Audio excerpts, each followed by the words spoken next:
and I have to ask you, do you believe you are Skyla's biological father? Yes, ma'am. You do? That's her ex-boyfriend, my daughter's. Wait a minute now. Miss Cooper, this is your ex-boyfriend? Yes, Your Honor.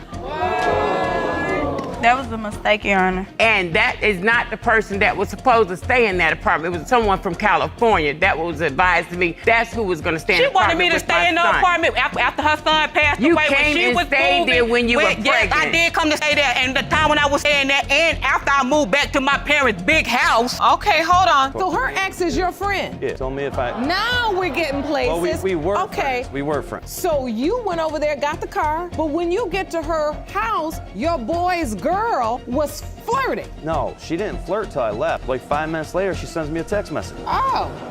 Get ready for some wild stuff. Ms. Autry claims Ms. Martin is tricking her son by saying her daughter Skyla is his kid. She's super sure she has proof that Skyla isn't her granddaughter. The room is buzzing because both sides are ready to rumble. Stick around. The excitement is just starting. Ms. Autry, you say the defendant is taking advantage of your son by pinning a baby on him, and you have physical proof that her 2-year-old daughter Skyla is not your grandchild. Oh boy, did that really just happen? Ms. Martin stands her ground, saying Ms. Autry just doesn't like her, and that's why she's denying Skyla is her granddaughter. She's really hoping the DNA test will clear things up. It's getting tense as Ms. Martin looks for a thumbs up from the court. The show's just getting good. Don't go anywhere. Ms. Martin, you claim that the plaintiff is a monster-in-law and is denying your daughter only because she doesn't like you. You need help and hope to get some once the results are revealed. Wow, things just got spicy. The judge steps in as Ms. Autry throws some not-so-nice words at Ms. Martin. The judge wants everyone to play nice so they can get to the bottom of this mess. The court's trying to keep things cool, but the heat's still on. Guess what happens next? It's a hoot. Well, she entrapped my son by marrying him, by giving him things like money, clothes, cars, and she just wanted a man to call on because she ain't no old tramp. Wait a minute now.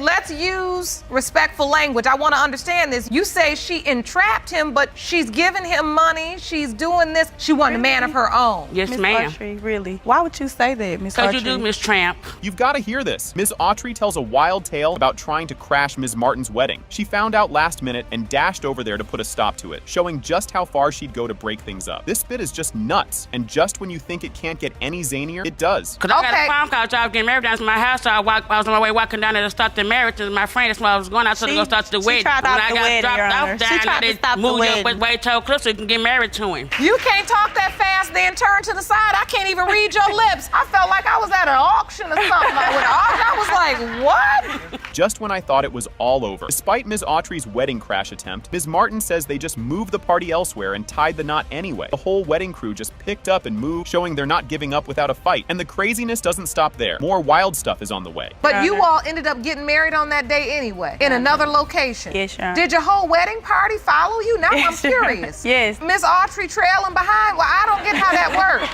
I didn't have no choice, I ain't had no car. If I'd had a car, I went right on behind them. And there wouldn't have been no wedding. She's crazy, Your Honor. So you've never cared for Miss Martin? It ain't so much as I never cared for Miss Martin. It's just that this part is too funny. Ms. Autry is now talking about toes and eyebrows, claiming these bits don't match up so Skyla can't be her grandkid. The judge is trying to keep a straight face listening to this toe tale. Hold on, because there's more funny business coming up. she don't have the toes like my son. Yes, His she toes does. cross, Yes, his she big does. toe is here and his toe next They to his toe. overlap. It crawls over like that. And I have proof, Your Honor, that is not his baby because her toes don't do that. Yes, they do, and she Your don't have Honor. the thick eyebrows that me and my son and my daughter have. So I know they that's haven't not my grew son's yet. baby. I mean, they grew. All right, You act cool. like she's supposed to come out with full-blown eyebrows. She do. No, she does. He did. All right. You won't see this one coming. Ms. Martin drops a bombshell. She once told her hubby Skyla might not be his to hurt him because he had hurt her. This big reveal throws a curveball into the whole paternity puzzle, and everyone in the court is on the edge of their seats. The next part is even more jaw-dropping. You told him, your husband, that this was not his child? Yes, Your Honor. I was trying to hurt him. He left me to go be with another woman, and I was trying to hurt him like he hurted me. Did you sleep with another man? Yes, Your Honor. Prior to him coming back into my life. And she was already pregnant. No, Is there any chance that man could be Skyla's biological father? No, Your Honor. Get a load of this twist. Just when you thought it was all figured out, Mr. Gott steps into the picture, claiming he might be Skyla's dad. This guy used to date Ms. Autry's daughter, which just makes everything more of a soap opera. You'll totally flip when you hear what he has to say. And I have to ask you, do you believe you are Skyla's biological father? Yes, ma'am. You do? That's her ex-boyfriend, my daughter's. Wait a minute now. Miss Cooper, this is your ex-boyfriend? Yes, Your Honor. That was a mistake, Your Honor. Ms. Martin, you slept with your sister-in-law's boyfriend? Yes, Now Your who Honor. crazy, Your Honor? That was before, Your Honor. Are you ready for the grand finale? They finally open the envelope with the DNA results. And guess what? It has been determined by this court. The biological father is Mr. Martin. I'll take that for 200, Your Honor.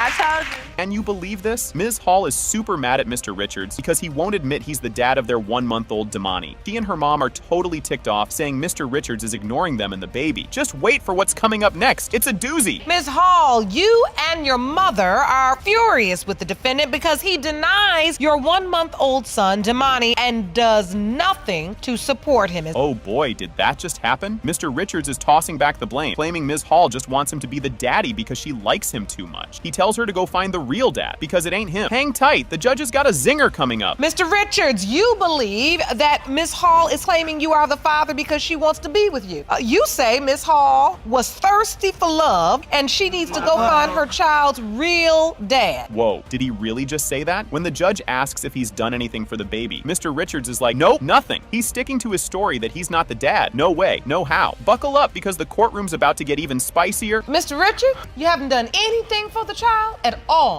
No, ma'am. Admittedly. No, ma'am. And that's because you sincerely doubt paternity? Yes. What's the nature of this relationship? Tell me, what was going on here? The baby's just 1 month old and everything fell apart already? You gotta hear this. Ms. Hall spills the beans about their past. They dated before, then he ghosted her. But guess what? He texted her again and bam, back together for a hot minute. Don't wander off. The plot thickens in a flash. A couple years back, he broke my heart. Then I decided he hit me up to give him another chance. You all were boyfriend and girlfriend a couple years ago, or you were just dating? We're dating. And then somehow he comes back into the picture because if he's potentially the father of He instant Damani. messages hitting her up, talking about, hey, and it went from there. So you reached back out to her, Mr. Richards? Yes, ma'am. You did do that? Yes. Hold your socks. It's about to get wild. They dive into this whole thirsty business, with Mr. Richards explaining it means tricking someone with sweet nothings just to get what you want. Stick around because the truth gets even juicier. So how is she thirsty if he hit her up? Thirst is going both ways, ma'am. But he called her thirsty, though. I would admit I How's was it being going both ways thirsty when he called her also. thirsty? Okay, hold on. What does So- thirst mean? Does thirst mean, what does that mean? Let me tell you, it's the fact that I knew I wasn't gonna have a long relationship with her, but when you feed somebody the lines that you know they wanna hear, that's thirst to get what you want from them. Get this, Ms. Hall and Mr. Richards only chilled for a week. They got back together, didn't bother with protection, and whoops, here comes trouble. Don't flip the channel. The judge's reaction is priceless. It ended bad, but in the same token, I did like him. When he hit me up, it kind of, I think I should give him another chance. Maybe it'll work out this time. But All right. At what point, so you all start obviously having sex again, using protection all the time or not? No. So how long did this relationship go on? basically a week. A week? Oh snap, Ms. Hall didn't even want to tell Mr. Richards about the baby at first because he was such a jerk when they split. She kept it hush-hush until her mom nudged her to spill the beans. Keep your eyes peeled, big reveal is just moments away. At what point did you find out you were pregnant? When I was 4 months, Did you immediately think it was Mr. Richards' child? I knew, but I didn't want to tell him because how we broke up and how disrespectful he was to me. I didn't tell nobody until me and my mom sat down. I told her, even if it's gonna be a problem, tell him so he can't never say that he didn't know and that you never told him. Here it comes, the big kahuna. The DNA results are in, and guess what? It has been determined by this court. Mr. Richards, you are the father. Thank you. Thank you. Buckle up, Buttercup. Angela Monroe kicks off the show with a real soap opera scenario. Her son has passed, and a lady named Shanika claims she's carrying his baby. Angela, battling a serious illness, desperately wants to know if the little one is indeed her grandkid. Stick around, it gets even spicier. My name is Angela Monroe. My son Herbert died on January 27, 2015. After my son passed, a young lady named Shanika Reed, just the defendant, told me that she was pregnant from my son. The baby was born on May 31st, 2016. I really would like to know if Iyanna Monroe is my granddaughter. Guess what popped up at the funeral? Angela spills the beans about how she found out about Shaneka's bun in the oven right after her son's funeral. Talk about a shocker. The drama is just warming up, folks. How and when did you find out about Ms. Reed's pregnancy? I found out after my son passed, after his funeral. She came by the house and she said, I have something to tell you. And she said, well, I'm pregnant. I really didn't know what to say at first. I was kind of stunned because I wasn't expecting that. And so, how far along was Ms. Reed when she told you? I believe it's about 5 months. And boom! Shaneka drops a bomb about her pregnancy to Angela, who just lost her only child. Shaneka was halfway to her due date by then. Next up, watch the tempers start to flare. After a week after her son passed and after she laid him to rest, I called her. I wasn't even gonna let her know that I was pregnant with his child, but I was encouraged by family members and friends due to the fact that she has lost her only. So I gave her a call. I told her that I was pregnant by her son, and I told her that I was almost 5 months pregnant. Things start getting a bit sticky here. Angela chats about how tight she was with her son, who never peeped a word about Shaneka or any baby-making business. Hold on to your popcorn because the tea is about to spill. So, Ms. Monroe, you were very close to your son. Yes. And did he ever tell you the fact that he may have a baby on the way? Knowing my son, he would come to me about certain things, but when it came to her being pregnant, that wasn't mentioned to me at all. I do have a granddaughter, which he let me know that this person was pregnant, but I had no knowledge of this baby. Ready for a twist? Shaneka paints a lovey-dovey picture of her and Angela's son planning to shack up together, which Angela quickly calls bogus, insisting the apartment lease was in her name too. Ooh, the plot thickens. Second week on us hanging together, he already had made it up in his mind that he wanted me to be his life companion. When she was moving out, I was supposed to move into his apartment. Had you met Ms. Monroe? Did you meet his mother? Yes, I did meet her. And the thing about that was our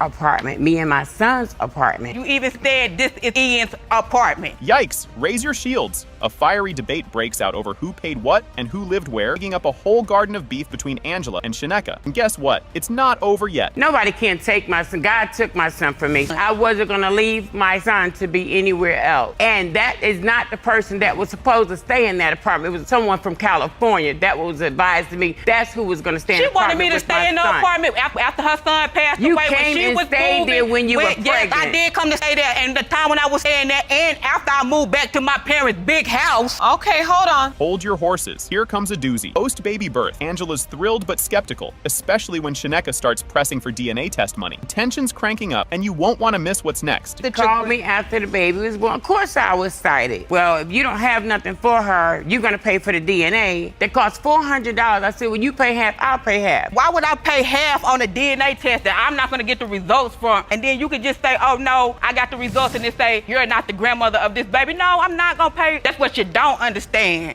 All right, everyone, lean in. As the DNA results are about to drop, Judge Lake tries to simmer down the feuding duo, hoping to patch things up for the sake of the kiddo involved. The big reveal is on its way, and it's a game changer. Ms. Reed, if in fact this is Mr. Monroe's biological daughter, would you allow Ms. Monroe a chance to be in her life and be a grandmother and get to know her son's daughter? I would not stand in the way of that relationship. I would not. That's what I wanted to hear. Let's focus on the paternity question. Let's focus on Iyanna, because ultimately that's what's important. Here it comes, the big kahuna. The percentage of relatedness between Ms. Angela Monroe and Iyanna Monroe is 99.98%.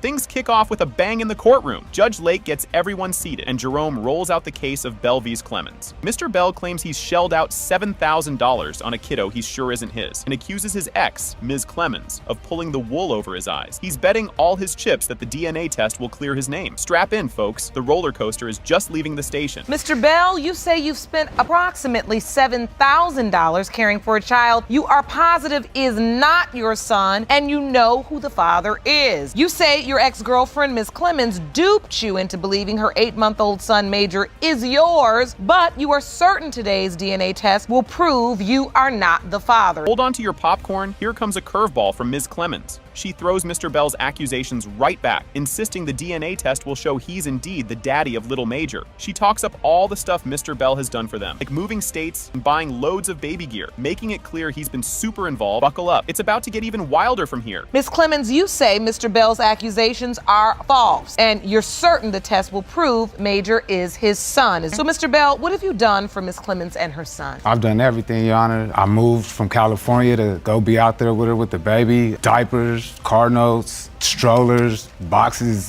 done everything that I feel like a father should do for his child. So I've done it all. Mr. Bell drops a bombshell that turns heads in the courtroom. He's all twisted up about the baby's looks, especially his lighter skin, which doesn't match his expectations. He drops a hint about a white guy buzzing around Ms. Clemens, which cranks up his worry meter about who the real dad might be. Crowd can't help but gasp. You won't believe what flies out of the hat next. So why do you feel she duped you? Cause the baby looked like this baby. I'm expecting a chocolate baby, and this baby came out white. Come on now. My son's life is not a game. Every baby comes out light. You're saying the only reason you believe Miss Clemens duped you is because the child didn't come out the shade you thought it should? Yeah, and there's a white guy involved. That's why.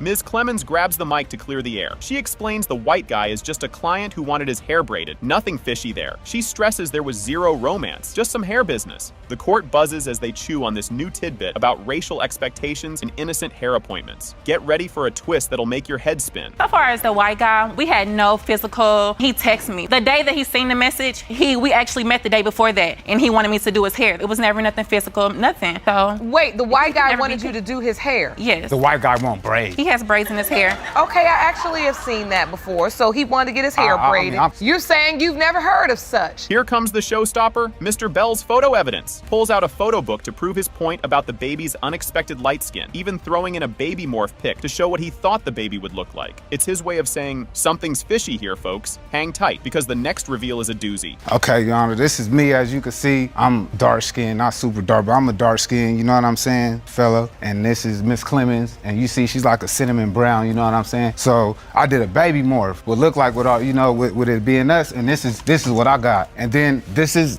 my son. And this is what come out. This is how he come out, a white boy with an afro. The moment of truth. It has been determined by this court. Mr. Bell, you are the father. Thank you. Thank you. It took all of this.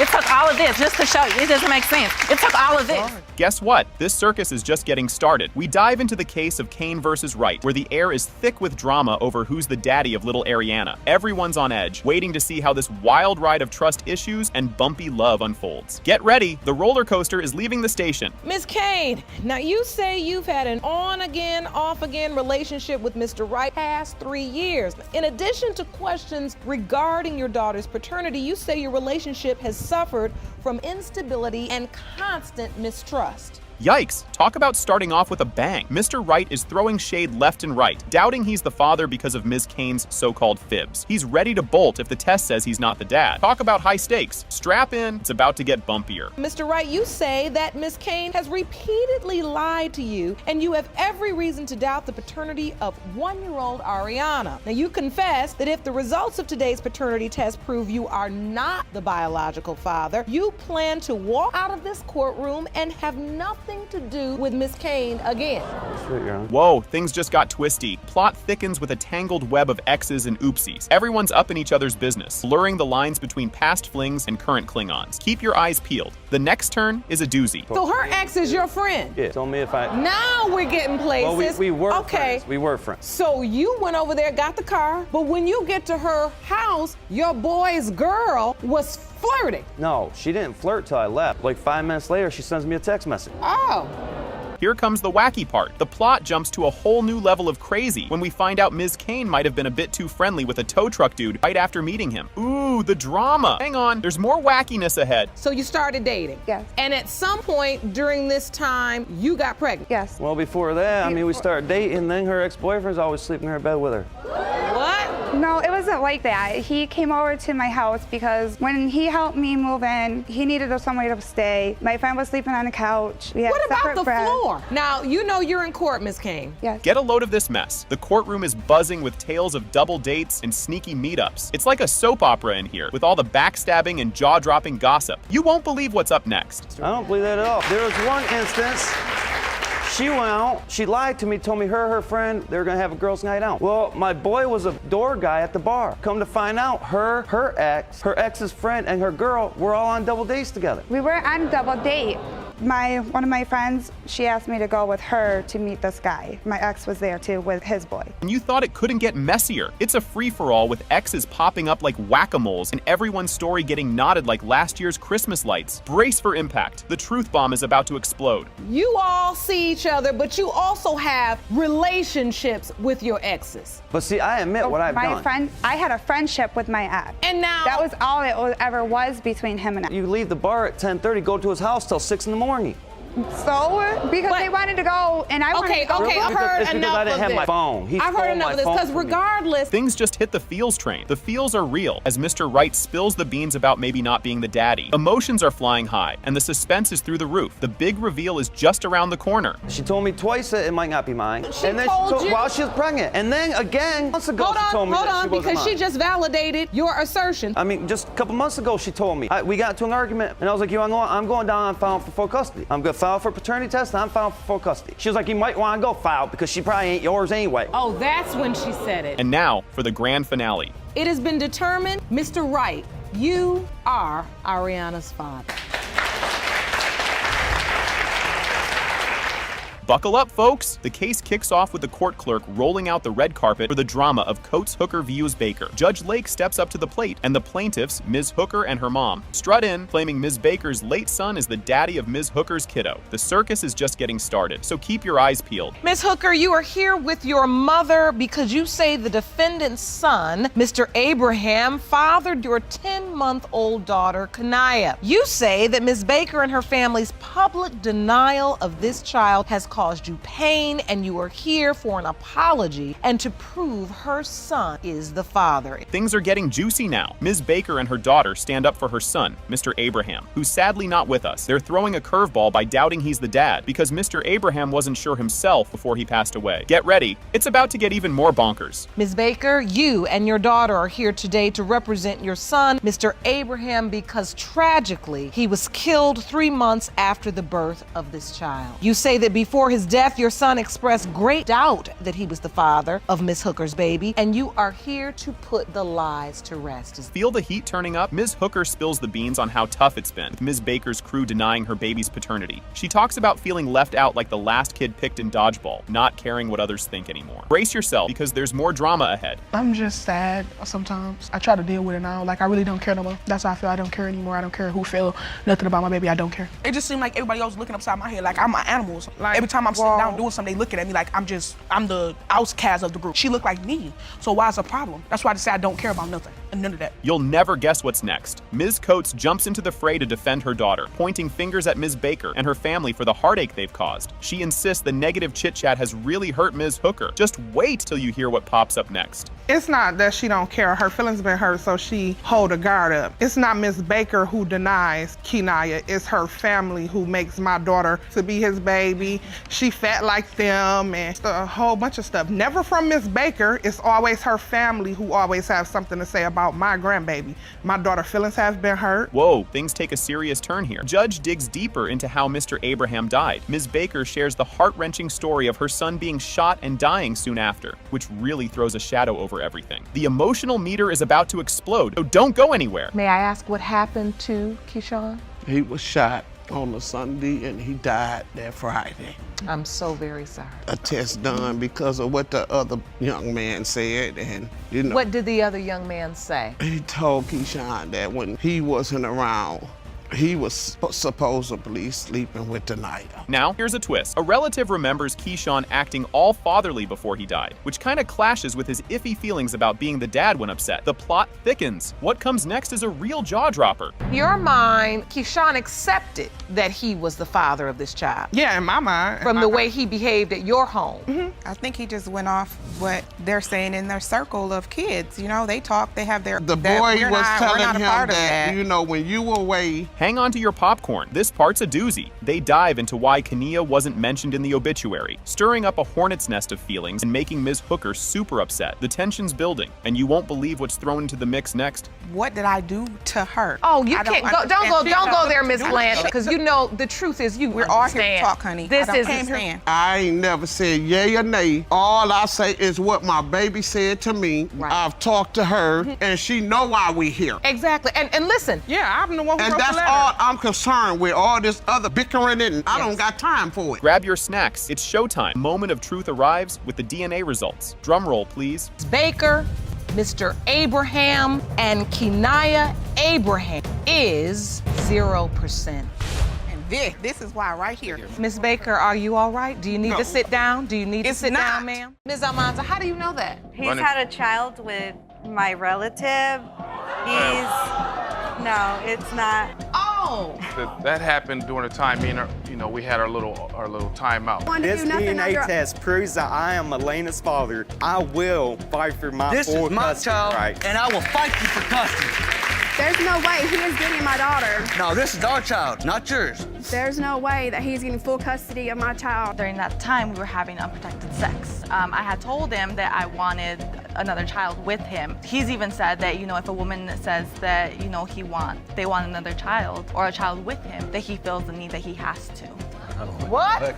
That's not true. Oh, snap! Mr. Brock kicks off with a bombshell, claiming he's been bankrolling Ms. Almanza's kiddos for the past 5 years, and he's pretty sure they aren't even his. He's hankering for a paternity test and a lie detector test to see if there's been any funny business on her side. You claim you have been supporting Ms. Almanza's 2 children for the last 5 years and are convinced they are not yours. You have petitioned the court requesting a paternity test to determine if you are the father of the children in question and the one she is currently carrying, as well as a lie detector test to determine if she has been cheating. Hold on to your popcorn. Ms. Almanza fires back with gusto, sure as sugar that the DNA dance will prove Mr. Brock is indeed daddy-o to her kids. She's also all in for a lie detector rodeo, clear her good name. Ms. Almanza, you've also petitioned the court for a lie detector test, and you're confident that today's DNA results will prove that Mr. Brock is the father of your children. Can you believe this twist? Plot thickens as Mr. Brock spills the beans on their rocky romance, hinting at side dalliances and shaky trust from the get-go. You'll want to stay tuned because it only gets spicier from here. We've been dealing with each other for like 11 years or whatever, but the foundation of our relationship wasn't based on husband, wifey, this was somebody who I was messing with during the time I was basically ending a relationship. Oh! Well, basically, she laid up with somebody that was a mutual friend of ours, right? During that time, she ended up pregnant, and That was because we weren't in an exclusive relationship. Yikes. Talk about awkward. Miss Almanza is feeling all kinds of ways about Mr. Brock doubting he's the father, especially with them playing house and another bun in the oven. Brace yourselves. It's about to get bumpier. Ms. Almanza, how does it make you feel that he's questioning the paternity of all your children? Well, it disgusts me because we're living together. We've been in a relationship. If I'm having these babies, I'm not having them by myself or with anybody else. He's still the one that's messing around. You're currently living together. Yes. And then there's this doozy. Boom, Mr. Brock drops the gossip grenade that he's also played Papa with a member of Ms. Almanza's family tree. Gird your loins, the drama dial is cranking up to 11. Ms. Almanza, how do you know that? He's had a child with my relative. No, it's not. Oh! That happened during the time me and her, we had our little timeout. When my daughter was born, I needed to get assistance for her medical. So I went to, apply for that. And when I did, they asked me who the father was. As the merry-go-round turns, dive into the emotional roller coaster of Mr. Brock and Ms. Almanza's love saga, swirling with doubts and discretions and makeups. Don't blink now. More revelations are on the way. Ms. Almanza, what is the state of your relationship? When it comes to him and me, I try to talk to him. At the same time, when it comes down to family time, things with my children, it's always me doing things. He's never involved. He was involved in my baby shower. He was there. So if he doesn't feel that he's the father, why was he there? Next up on this wild ride, court's all ears, waiting for the DNA drumroll that'll clarify who's really who in the kiddo department, including the newest little one still loading. Hang tight, the truth bomb is about to drop. Now, there are 3 children in question here. 2 children you have currently and 1 unborn child. As it relates to paternity for 5-year-old Victoria Brock, Mr. Brock, you are her father. Another one bites the dust. Yep, you guessed it, Mr. Brock is also the pops to 2-year-old Giselle. His batting average for paternity just keeps getting better. The next bit is a real jaw-dropper. As it relates to paternity for 2-year-old Giselle Brock, Mr. Brock, you are the father. That's what I'm. a great feeling. That's the understanding. That's what I tell you. It's love and not a feeling. It's an understanding. Just when you thought it couldn't get crazier, and boom, goes the dynamite. Mr. Brock is the dad to the unborn kid too. Triple play. The next scene, it's a real doozy. So in regards to paternity for Miss Almanza's unborn child, Mr. Brock, you are the father. The plot thickens even more. Hold your horses. Now Mr. Brock's strapped to a lie detector, spilling the beans on his wandering ways. Watch how this unfolds. It's a real kicker. I am ordering that you take this lie detector test. Mr. Brock, I want you to take this test right now. The court needs to take a recess. We will be shortly with the results. So, Jerome, please escort Mr. Brock out of the courtroom and get his lie detector test. Talk about a twist. Mr. Brock flunks the lie test worse than a cat trying to bark. Lies, lies, lies. As we near the grand finale, things get totally bananas. Now, the lie detector administrator then asked Mr. Brock, other than the 3 women you admitted to, have you had any type of sexual contact with since you have been in a committed relationship? Mr. Brock, you said no. The lie detector determined that was a lie.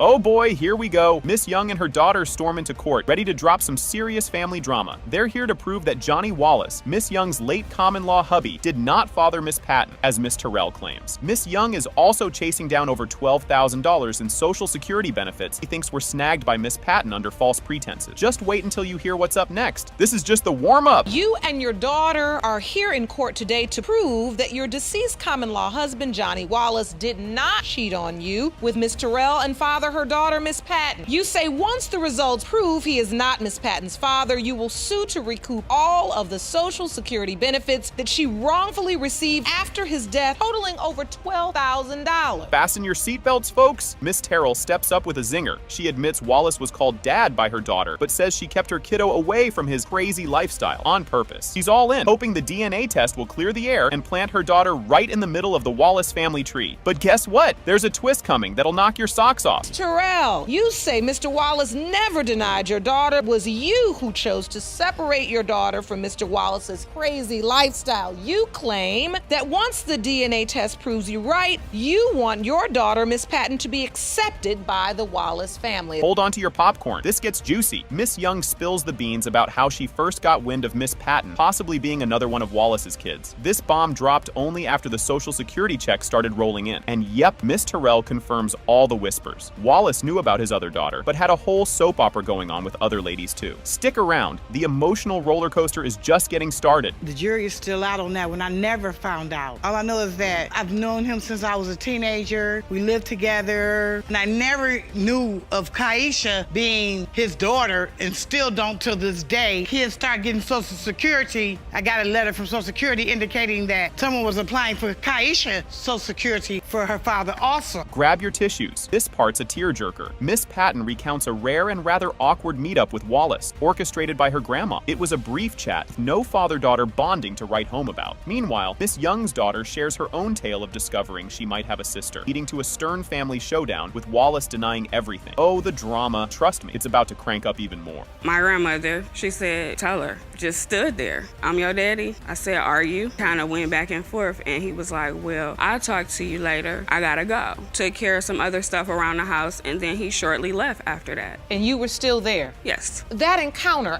and the way you remember it it's amazing, actually. All right, let's talk money and mysterious. Court digs into how Miss Patton started pocketing Social Security due after Wallace's departure from this world. Was it legit or not? That's the million-dollar question, given all the family doubts swirling around. This whole segment is a wild ride of identity crises and cash controversies. Keep watching, the big reveal is up next, and it's a doozy. You ended up being entitled to Social Security benefit after Mr. Wallace's death. Great-grandmother said that when they called her and asked her, did she know anything about Kaisha and could she be the daughter, she said, I know Kaisha. Johnny said she gave her mother money at one point to get an abortion. I wasn't there, but that's what she said. She told Social Security. Here comes the moment of truth. Everyone's on edge. The DNA results are in, and guess what?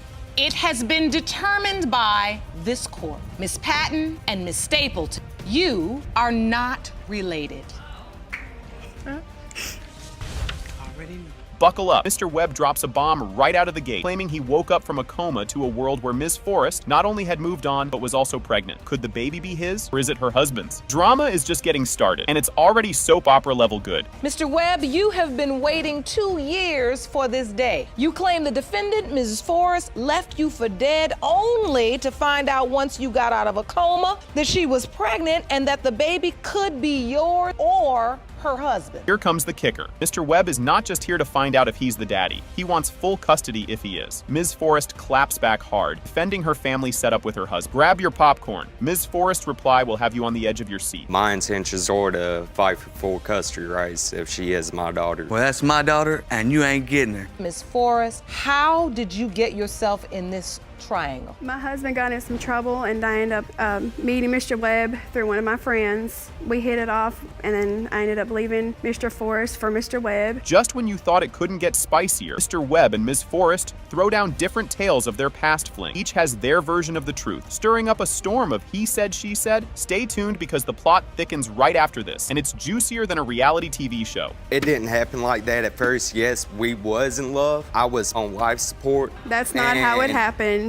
I had got a phone call saying that she was pregnant. I heard it from my aunt first, but on my way to Illinois with my dad, she had called me and told me that it was a possibility that Elena was my child. Accusations are flying left and right. Mr. Webb suspects Ms. Forrest wasn't just working late, something fishy was going on with her missing checks too. It's a mess of missing money, missing minutes. Next revelation is just around the corner, and it's a doozy. She would get off at 10 o'clock. It would take at least 15 minutes to get home, but she would come in at 11 to 11:30. It took about 45 minutes to get from where I was working. So it was missing time and missing money. Yes, Where Your Honor. she was MIA. From where she worked at, and I know for a fact it took 45 minutes to get from her work No, to Your Honor, the house. that's a lie. Plot twist. Mr. Webb learns about the baby bombshell right after his hospital saga. The timing is suspect, and communication between the ex-lovers is as clear as mud. What's coming next is critical. The timeline showdown that might just solve this baby mystery. She had called me the day that I got out of the hospital. I was on my way to Illinois. We had a discussion. She said that I may be the father, then again I may not be because she was back with Mr. Forrest. I was there with her at the doctor's office, so it was the middle of September when she found out. It was in August whenever she found out that she was pregnant. No, it was not. Let's crunch some numbers. Ms. Forrest tries to map out the baby-making timeline, prove her hubby's the real daddy. It's a math problem with more variables than a high school algebra test. But hold on to your calculators. This next part brings the emotional math into the equation.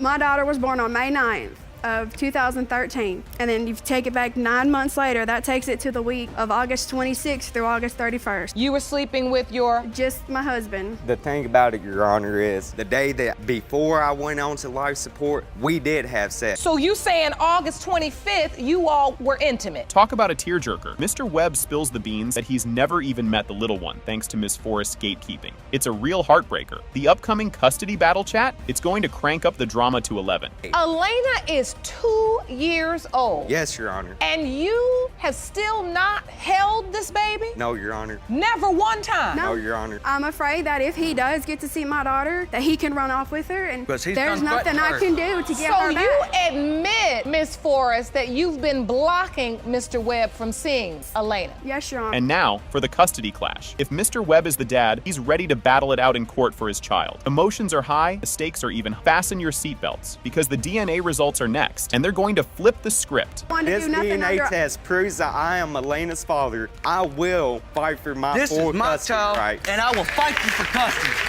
There's no way he is getting my daughter. No, this is our child, not yours. There's no way that he's getting full custody of my child. Well, whether Elena, I am or he is. Oh, wait. I'm saying, are you convinced you're her biological father? There's a possibility, yes. The moment we've all been waiting for. Drum roll, please. It has been determined by this court that her biological father is Mr. Webb. You wouldn't believe it, but a little kiddo turned this whole situation upside down. Ms. Nielsen explains that her son Caden is pretty much her hero, pulling her into rehab and helping her stay clean. She's here today, dragging Mr. Davis into court to show without a doubt that he's the dad, because Caden deserves his father in his life. Just wait till you hear Mr. Davis's side of the story. Ms. Nielsen, you say the birth of your 2-year-old son Caden literally saved your life. And to repay him, it is imperative that you make it a point to have his daddy in his life. So you've summoned the defendant, Mr. Davis, to court to prove to him that he is your baby's biological father. Oh boy, here comes the drama. Mr. Davis is up, and although he tips his hat to Ms. Nielsen for turning her life around, he's pretty sure he's not the daddy. He's even brought what he says is proof that he's not the father. Buckle up, because things are about to get even spicier. Mr. Davis, you claim it is commendable that Ms. Nielsen has changed her life, but unfortunately, she cannot undo her past. You are 100% certain that you are not her son's father and claim to have physical proof to support your doubt. Grab your tissues, folks. This part's a tearjerker. Ms. Nielsen gets deep about how Caden literally saved her life by being her reason to kick her bad habits. She's convinced Mr. Davis is the father because they were pretty tight when she got pregnant. And oh boy, Mr. Davis isn't buying it. Watch his eyebrows go up. I struggled with an addiction for numerous years, and when I found out I was pregnant with Caden, I was able to go into rehab. I still today am clean from the time I was pregnant, so I'll have 3 years clean in September. That's wonderful. And so this child really did change your life in more ways than one. He saved my life. Here's where it gets tricky. Mr. Davis admits they were close, like really close, if you catch my drift. But he thinks the timeline is all wonky. He suspects she was already expecting before they even got together. Stay tuned, the plot thickens, and it's a doozy. Mr. Davis, do you remember this relationship? Yes, I do, Your Honor. It was not a relationship. It was just something I was just pursuing. We were just having sex. I was already in a relationship. Oh, so you were in a relationship, but you were having a sexual relationship with Ms. Nielsen. Exactly. But were you using protection? No. That is what lands you in paternity court. Things are heating up. Ms. Nielsen lays it all out, talking about how tough it's been raising Caden, all by her lonesome, because Mr. Davis and others weren't exactly stand-up guys. She talks about Mr. Davis seeing her with other dudes, which doesn't help his case. Next up, the proof is in the paperwork, literally. It's all about the money and using. We were both had a different lifestyle at that time. Understood. Did you feel like this sexual relationship with Mr. Davis could turn into something? Did you feel like... Yeah, honestly, I did. I had feelings for Mr. Davis, and he was well aware of that. He was playing me, obviously, because we said we loved each other. He would tell me never things. told Yes, you that. Did. Okay, check this out. They pull out Caden's birth certificate and plot twist. It doesn't list Mr. Davis or even Ms. Nielsen's last names, but another dude's. If you thought things were tangled before, just wait until the next witness steps up. I have a birth certificate, and he has a last name of H. This is evidence. This is a birth certificate, you said? Yes. This is a copy of Caden's birth certificate. When you look at the last name, you don't see yours. Exactly. So you're saying... Nor hers. Or hers. Exactly. And in comes Mr. Turner, another contender for the title of Dad. He strides in, ready to throw his hat in the ring, convinced he's the biological father because, get this, the kid looks like him and even has his gap-toothed smile. Grab your popcorn, because this family drama is turning into a soap opera. I moved away, and then I lost contact with my phone's information, so my daughter set up a Facebook page for me, and then when I seen Caden, I looked at him and I said, wow. I said, he really looks like my other son. I believe that he was my child. He looked like me. I got a gap between my teeth, he had a gap between his teeth. Similar, he act like my children, you know. Mr. Turner isn't just here for show. He's been around, taking Caden to parks and stuff, acting all fatherly. He thinks there's a good chance he's the dad because of all their past hangouts. But Ms. Nielsen's memory is a bit fuzzy. Classic. What's next? Oh, it's good. You'll see. Mr. Turner, has she ever told you you are Caden's biological father? She told me that she had doubts. She didn't. She said she did not know. How did she introduce you? This is my mommy's friend?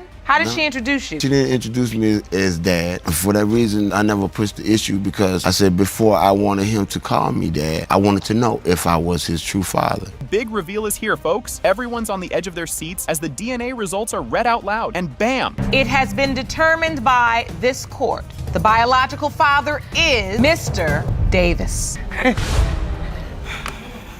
Miss Ramirez drags her ex-boyfriend Mr. Jordan to court because she's totally over his denial about being the dad of their 4-month-old daughter, Mila. She's hoping that the DNA test today will make him man up once and for all. Ms. Ramirez, you have dragged your ex-boyfriend to court because you are tired of him denying your 4-month-old daughter, Mila, and you're hoping today's results will make him finally step up. Mr. Jordan is here to throw a curveball with proof that he wasn't even in the same zip code as Miss Ramirez when Mila was conceived. He's all about the alibi today, folks. Mr. Jordan, you claim to have evidence to prove that you were nowhere near the plaintiff during the time of conception, and therefore you cannot be Mila's biological father. Here comes the tea. The judge is poking Mr. Jordan, asking if he's dodging daddy duties on purpose. Jordan's not having it and insists he's been dad of the year to their other kids. Are you avoiding responsibility, Mr. Jordan? No, Your Honor. I'm just here to prove that Mila's not my baby. She's a liar, like pathological liar.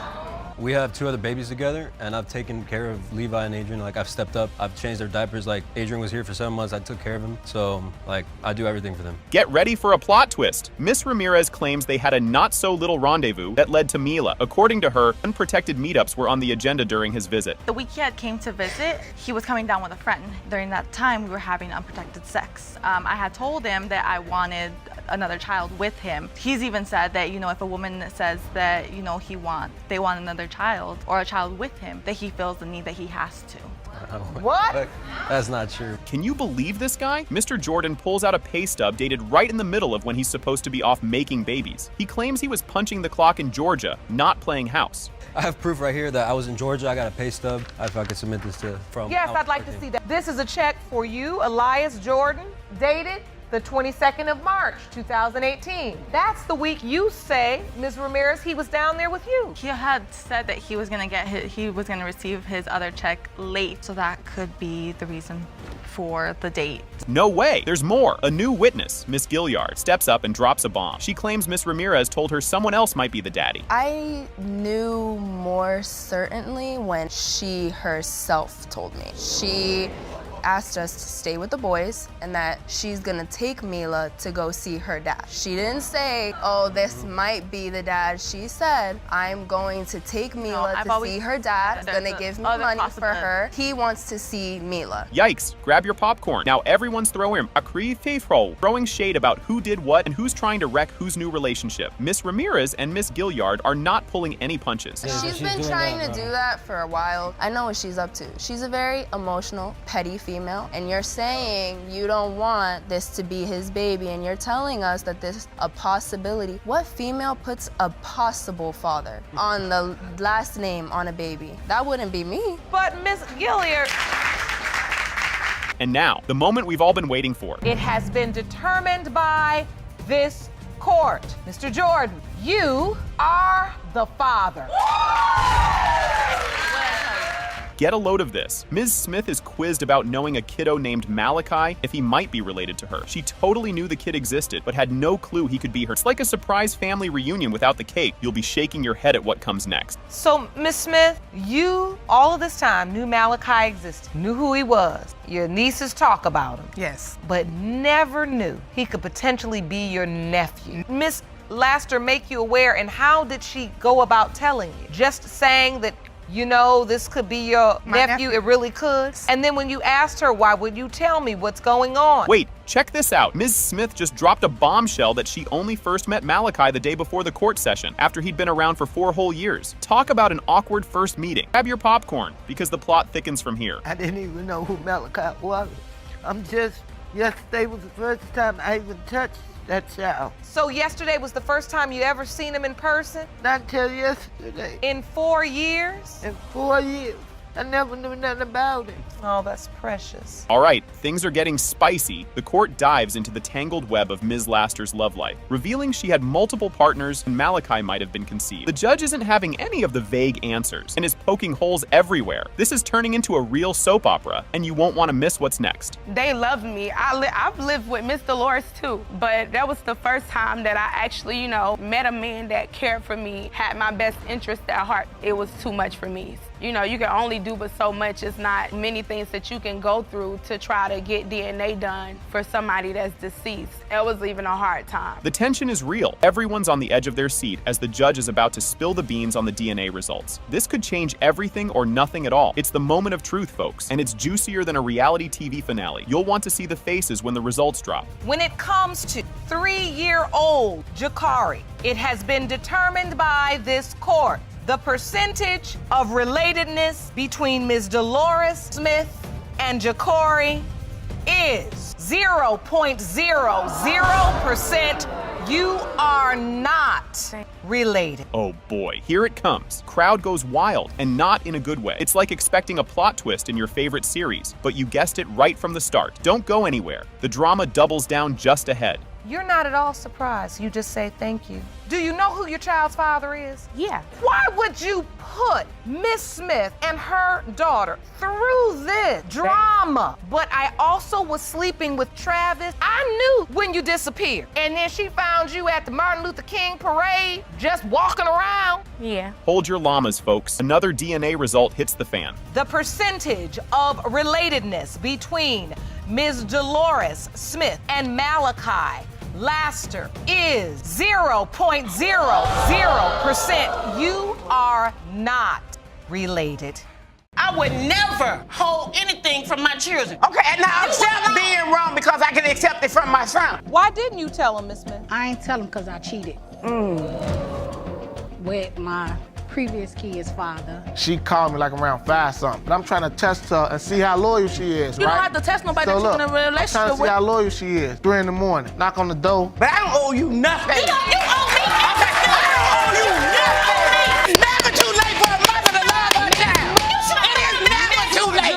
Around the time I got pregnant with Kamaya, I went and slept with him twice. Without protection? Yes, Your Honor. She come to the window, guy walk right out. Wasn't nothing open up in there that night but legs. Feel me? And she said she ain't did nothing. that night. And she said she ain't So here it comes, the big bombshell. Miss Moore spills the beans right before her son steps in. She confesses to a decades-old fling with not one, but 2 guys and never told her son about it. The court's already done a paternity test, and those results are ready to drop today. You'll want to stick around because the drama is just heating up. To present his case against you, you haven't seen your son since a lifelong secret became exposed just 2 months ago. Now, Ms. Moore, what was the secret that you kept for almost 3 decades? 29 years ago, I had an affair between 2 guys, and I didn't tell my son. Just when you think it's a regular day in court, Mr. Weeks throws a curveball. He starts to spill the tea on why he thinks the man who raised him might not be his bio dad. Ever since he was a little tyke, whispers in the family hinted at something fishy. His mom always brushed it off, shutting down the convo with a firm, "Maurice is your dad." End of story. But wait, there's more to this story. Keep watching.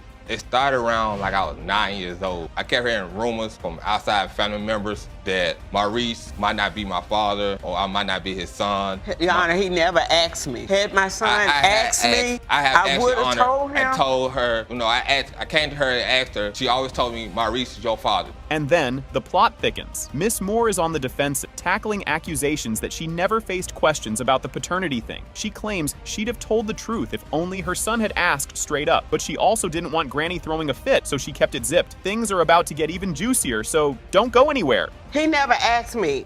Quite honestly, if my son had asked me, I would have told him, but I would have also told him not to say anything because I didn't want my mother to know. My mother has rejected my daughter. Yes, I didn't want another child rejected. I grew up stern with those beliefs that a child out of wedlock was not going to be accepted by her. Oh boy, here's where it gets awkward. A random family reunion at the corner store uncovers the secret. When trying to connect a family member with his dad over the phone, the relative acts clueless, triggering Mr. Weeks to confront his mom for the real scoop. This revelation was like dropping a hot potato. Now watch as it gets even hotter. I went to the corner store, you know, just give me some. I see another family member of mine. He asked me how my father was. I told him he's doing fine. You want to talk to him? He said yes. So I went in my pocket, brought my phone out, called him right there on the spot. As soon as he got on the phone, he said, "Oh, my bad. I got the wrong number." He gave me back the phone. You know, we had a little awkward moment, like. Basically, he was implying Maurice wasn't your father. Right. Now, Miss Moore takes the stage to lay out her emotional roller coaster of a life story. She talks about the tough choices she had to make to keep her family together with Maurice, who stepped up as the dad figure despite the secrets. She's laying it all out there, and trust me, you don't want to miss what's next. It's a doozy. A couple of months weeks ago,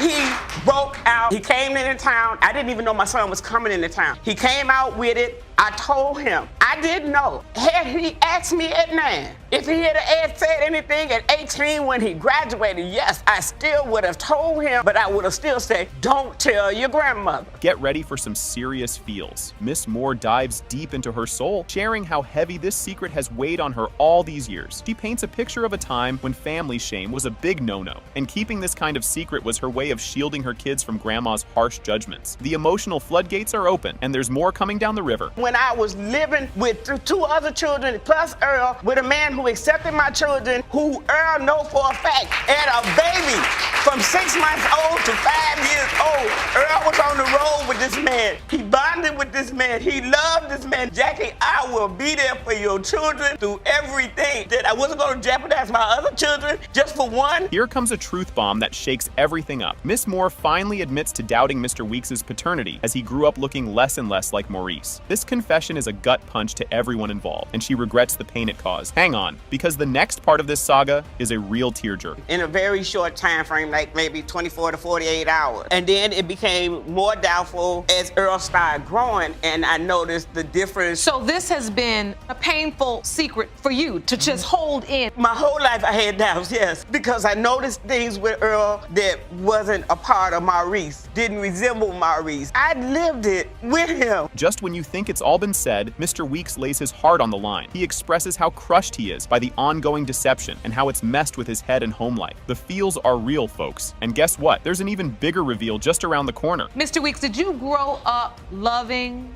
Maurice? I grew up crazy about this man. Like, I had to be in his pocket just to make sure he don't leave me. That's true. It hurt that I had to come, both of them, I had to come to them about it. And I can imagine that it's not hurting you, but also your relationship. And for that, I would love to have you stand, ma'am. Tempers flare and things get heated. As Miss Moore clashes with Mr. Weeks' fiancé, who calls her out for keeping such a massive secret, the judge has to step in to cool everyone down. It's like a soap opera in here. And the next scene is guaranteed to be just as spicy. I would never hold anything from my children. You was wrong for that. Okay, and now accept being wrong because I can accept it from my son. But I don't owe you nothing. You owe me everything. I don't owe you nothing. I didn't sleep with you. I didn't make no babies with you. It's never too late for a mother to love her child. It is never too late. Hold on to your popcorn. Here comes the grand finale. Weeks, the man who has raised you for the past 29 years is not your biological father. Help her. Okay? No, don't change her too much. Judge Lake addresses Ms. Hauser's claim that her ex-husband, Mr. Campbell, walked out on her and their son Michael over 3 decades ago. Ms. Hauser asserts that Michael has faced significant medical challenges since childhood, which prompts her request for a DNA test to confirm paternity and possibly understand Michael's health issues. Ms. Hauser, you claim your ex-husband unexpectedly walked out on you when your son, Michael Campbell, was 5 months old. You say your son has had medical problems since he was a child, and you have petitioned the court for a DNA test in order to hopefully find a solution for a life-debilitating condition. Mr. Campbell counters Ms. Hauser's claims by expressing his long-held belief that he is not the father of her son, Michael. He anticipates that the DNA test results will vindicate him by proving he is not related, thus clearing his name from associated responsibilities and claims. Mr. Campbell, you say you never believed the plaintiff's son belonged to you, and today's result will prove your case and clear your name. The court delves into the background of Ms. Hauser and Mr. Campbell's relationship, which began in high school. Despite knowing Ms. Hauser was pregnant, Mr. Campbell agreed to an elopement influenced by familial pressures and their young love, even though he harbored doubts about being the biological father. Mr. Campbell and I met when I was a junior and he was a senior in high school. What ended up happening was mid to late July, early August, I became pregnant. We discussed it, figured out to get married. We eloped because Mr. Campbell's father hated me. Really?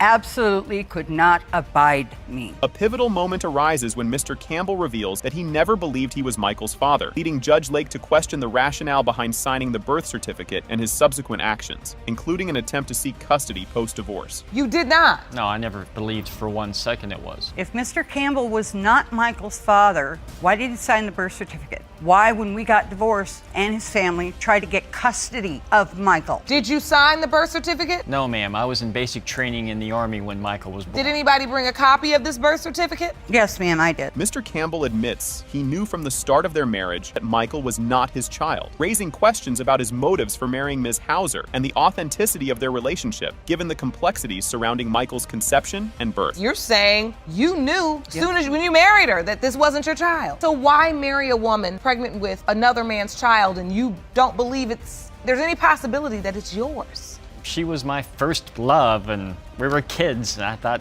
we would make the perfect high school romance, live together forever, ignorance is youth kind of thing. Ms. Hauser recounts the deterioration of their marriage after moving to South Carolina, detailing how financial and custodial struggles emerged shortly after Michael's birth, culminating in Mr. Campbell's abrupt departure and their eventual divorce. Mr. Campbell in South Carolina while he was enlisted. And then when Michael was 4 months old, I moved into a mobile home court, a boyfriend and a girlfriend and one of their friends, and Michael and I. It was a 3-bedroom. There was nothing going on between any of us. It was just cheaper to live that way. The moment of truth arrives. It has been determined by this court. Mr. Campbell, you are not the father. Oh my. Mr. Jones starts off the courtroom drama by throwing down the gauntlet, challenging the paternity of Ms. Milan's 3-month-old munchkin, Quinnell Jr. He's been playing daddy to her +6, and now he's got a $1,500 bill for her for rooming. Ms. Milan's in a tight spot, admitting she might have played the field a bit too freely. You and your mother are co-plaintiffs who have brought the defendant, Ms. Milan, to court to prove her 3-month-old son, Quinnell Jr., is not your biological child. You claim you took Ms. Milan and her other 6 kids into your home, and now she's trying to take you for a ride by claiming this baby is yours. Ms. Milan is standing her ground, insisting Mr. Jones is the real daddy, despite the mess and stress. He's up against Mr. Jones's mom, too, who's not buying what Ms. Milan is selling for 1 minute. The court's heating up with all these fiery exchanges, and no one's backing down. Ms. Milan, though you do admit to cheating on Mr. Jones with another man, you say you're unsure if you were already pregnant when you cheated. You say you're here today to prove to Mr. Jones and his meddling mother, once and for all, that Mr. Jones is without a doubt the biological father of baby Quinnell Jr. As the plot thickens, Ms. Milan spills the beans about their bedroom blunders and Mr. Jones's supposed infertility. Yeah, he was told as a teen he couldn't father kids. Both are tossing out accusations like hot potatoes, with trust in short supply, drama on the rise. Court's in session, and everyone's leaning in to hear the dirt. Of having unprotected sex would be that you would become pregnant. He always said he couldn't have children. The doctor told me. Why'd you say you couldn't have children, Mr. Jones? Because I used to play sports in school, have a full body physical, and they told me that I wasn't able to have kids. So during a physical, they told you would be unable to have children? Yes, ma'am. The tension's palpable as Ms. Milan lays out the timeline of her pregnancy, pointing fingers at both Mr. Jones and her ex. Timing is everything, and hers is as tight as a late-night talk show monologue. With everyone on edge, the room's buzzing about who the real daddy could be. You found out she was pregnant. Even though she said it could be yours or it could be my ex's, did you step up? I wanted to make sure if it's a possibility of being my child, I want to be able to go back and tell these stories and say I was there doing this. When he was being born, I'm right there holding her hand, watching everything. I was at the hospital, like I told my son, just be there until we find out otherwise, because I raised him without a father. Here comes the moment of truth, and boy, it's a bombshell. It has been determined by this court. Mr. Jones, you are not the father. So here's a twist no one saw coming. Ms. Tucker drops a bombshell, revealing the earth-shattering news that the defendant, Mr. Hunter, might actually be her biological dad after all. This shocker came out of nowhere a decade ago, and her mom spilled the beans, even though she'd grown up believing another guy was her pops. Let's see how Mr. Hunter takes this curveball. Miss Tucker, you believed another man was your dad until a bomb was dropped on you 10 years ago when your mother admitted that the defendant is your biological father. You opened your case to prove to Mr. Hunter that he is your dad. Hold on to your popcorn, folks. Mr. Hunter isn't buying it yet. He's got a truckload of doubts about about being Ms. Tucker's old man, thanks to some past drama where Ms. Tucker's mom said he wasn't the father. His standoffish vibes and skepticism about the whole dad deal just add more spice to the drama stew. You won't want to miss what's up next. Mr. Hunter, you admit you have distanced yourself from the plaintiff because you have serious doubts you are her father. Ms. Tucker, you admit you initially lied to your daughter, but claim you and Mr. Hunter have always known that he is her father. Talk about a paternity rodeo. Ms. Tucker lays out her struggle to pin down Mr. Hunter for a DNA test, which he's dodged not once, but twice, like a pro. All this runaround has left her with a major identity crisis and a bucket load of stress. Buckle up because her mom's about to throw in her 2 cents. Few years, I have been trying to get Charles to do a DNA test with me. I scheduled a test, he didn't show up, and it's just a lot of confusion in my own mind and very traumatic to me. I'm trying to figure out if he's my father or not to close this chapter in my life because I grew up thinking someone else was my father. Here comes the plot twist. Mom, aka Ms. Tucker, fesses up to fibbing about the daddy details to shield her daughter from what she thought was Mr. Hunter's bad influence. This mommy confession session opens up a can of worms about the tangled web of family ties they're all caught up in. Get ready, because the emotional roller coaster is just getting started. I wanted to find out who her father really is also. Well, I had doubts because her mother told me that I wasn't 30 years ago, so. Ms. Tucker, you hear your daughter speak? You say you and Mr. Hunter have always known that he was her biological father. Yes, Your Honor. I told her that someone else was her father at the time in order to protect her. I felt like Mr. Hunter was not a good role model. You're not gonna believe this. Imagine finding out over a phone call that the guy you thought was your dad isn't. That's the kind of soap opera twist Ms. Tucker faced in 5th grade, shaking up her world and giving her a serious case of the Who's My Daddy blues. Stick around because the plot thickens even more. I was in the 5th grade and his sister had came and got me one weekend like she always did. They were on the phone and I was over listening to their conversation with her telling him that, and it was my first time ever talking to him. I was really excited, but I wanted to know, where was he? Why was he not around? And that's when he told me that my mom was not being honest with me. Just when you thought it couldn't get weirder. As a teen, Ms. Tucker bumps into a lady who drops another dad bomb, suggesting Mr. Hunter could be her real father. But plot twist, Mom waves it off as gossip, thickening the plot and the family mystery. The tea is piping hot, and Mr. Hunter's about to give his side of the story. I was in the 7th grade. Where we're from is very small, so I was at a store. There's a woman who knows them both. Told me, she said, you look just like your dad. So I go, oh, you know my dad? And I said his name, and she goes, that's not your dad. So I went home, and I did tell my mom what she said, but my mom just said she was lying, so she didn't know what she was talking about. Crank up the drama dial. Mr. Hunter rewinds the tape to his younger days when he and Ms. Tucker's mom were an item, and she told him the baby wasn't his. This led him to peace out for over a decade, leaving room for rumors, half-truths to fill the void. Fasten your seatbelts. His school visit confession is a real jaw-dropper. She told me she was pregnant. She said the baby wasn't mine. I left and I got my life together. And I stayed gone for 15, 16 years. I came back to North Carolina hearing rumors that she was mine. So what am I supposed to do when someone tells me I'm not the father? I move on with my life. But even though he's saying he went off what my mom said, I was in middle school and the young woman that is like his daughter. Did he just say that? In a surprise school visit, Mr. Hunter claims he's Ms. Tucker's dad, flipping the script and stirring up a whole new level of family drama. This bombshell leads to heated discussions about who's responsible for the truth in their tangled tale. The DNA results are just around the corner, and they're gonna be a doozy. So, Mr. Hunter, did you show up at the school and tell Miss Tucker I'm your father? That was a long time ago. I vaguely remember that conversation when she was at that school. You don't pull a child out of school and then tell them a joke that I think I'm your father. So that's not gonna fly with me. Come with some new testimony that makes sense. And now, the moment we've all been waiting for. Drum roll, please. It has been determined by this court. Mr. Hunter, you are not the father.